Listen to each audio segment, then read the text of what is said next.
Na. Uy, SB, ano yan? Ba't ang dami yung pera? Baon nyo yan? Yes, itong 4K na to, baon ko to.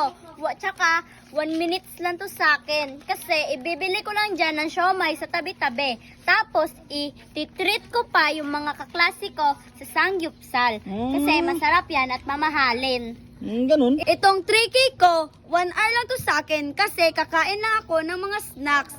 At, yung mga klase ko, pupunta kami sa mga inasal. Kasi, kakain kami doon at manonood kami ng sine. Ilibre mo yan sila? Oo. 4K ang baon ko. Itong 4K na to, igagala lang namin ito sa Robinson dahil mayaman kami.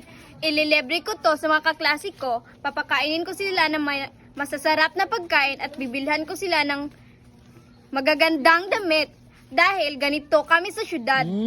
Ikaw? Itong baon ko, 3 minutes lang to kasi ililibre ko pa yung mga klase ko na pumunta kami sa SM at kumain kami ng Greenwich. At ililibre ko pa sila ng Starbucks kasi hindi pa sila nakakatikim ng Starbucks kasi kapistik lang sila. Oo nga, yung Sangyupsal. Dami niya palang pera. Sila